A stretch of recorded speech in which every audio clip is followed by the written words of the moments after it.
While the 35th anniversary of Zelda was rather lacking in comparison to the avalanche of the Mario Festival, at least it resulted in the black sheep of the Zelda series finally getting its Switch port.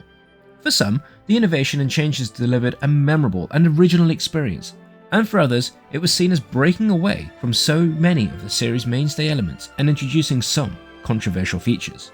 Now, a full decade since the original release of Skyward Sword, it's back, with some small improvements.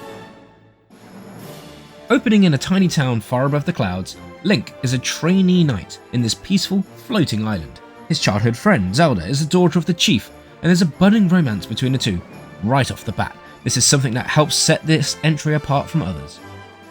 It was the first time that the characters were really given much personality.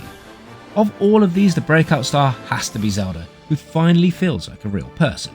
Even the seemingly one-dimensional bully in Groose gets a decent arc as the character develops from a strutting, Chad-like Gaston character into a supporting member of this story. The idyllic and tranquil land is quickly thrown into chaos when Zelda is drawn into what seems to be a living storm, a black nightmare of clouds and teeth. This drags Link into a legendary quest, delving below the impenetrable clouds beneath his land to the legendary surface, to find out what fate has in store for him and his childhood beloved. Descending to the surface, Link is led along the path by a magical sword known as the Goddess Sword, and a spirit within it named Fi. Link has to regularly travel between the surface and the sky, trekking to numerous locations, then trekking back to them later on once he's acquired new equipment. Every Zelda title has a few dungeons that are truly memorable, and Skyward Sword has plenty of them. The blazing magma of the Earth Temple, where Link rides rolling balls of stone through the lava rivers and blasting through rocks and bombs. Then there's a duality of the ancient system. This begins as a lush and vibrant temple of pools and floating lily pads that develops into a toxic corruption. One of the absolute best though is the Sandship, a location that provides one of the best experiences in the whole franchise. A superbly designed experience, exploring a classic galleon, facing off against a robotic pirate, utilising a mechanic to switch the time in the area.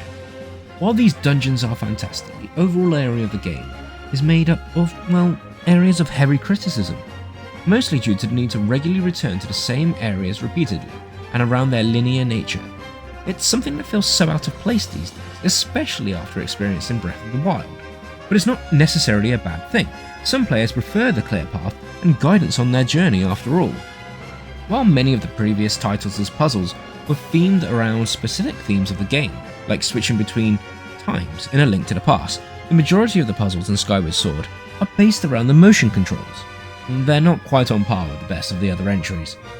The equipment, meanwhile, has some of the best in the series. The old favourites like bombs, bow and arrow, and the hookshot are all on hand. Then there are items like the whip, which can be used to swing across chasms, and the mogmamits allow Link to dig underground, and even the sailcloth from Breath of the Wild originated here in Skyward Sword. Link must make the best of these pieces of equipment to overcome some truly fantastic boss battles. The bosses of Skyward Sword run a wide gambit of style, but each are memorable in their style and designs. The HD remaster has upped the resolution from 480p to 720p in handheld mode and 1080p in docked. The visuals seem to have been given a bit of a spit polish too, with everything just looking a little cleaner, a little better. Smoothness of skin, the textures on environments, it all looks improved. Outside of the presentation improvements, there are some small quality of life changes that help to improve the experience. There's an ability to skip tutorials and to speed through dialogue, both of which are improvements that remasters desperately need to utilise more. Then there's the ability to return to the sky from anywhere using the new stunning Zelda and Loftwing amiibo. The ability is hardly of much benefit though. The alternative is to return to a bird statue, which are pretty much everywhere. It saves very little time in reality, though the amiibo is still definitely worth a purchase. It's a gorgeous little collectible after all. Those who are fans of motion controls or wish to give them a shot will find that replacing the Wiimote with the Joy-Con has not given the improvements that one would expect. If anything, at points, they actually feel worse.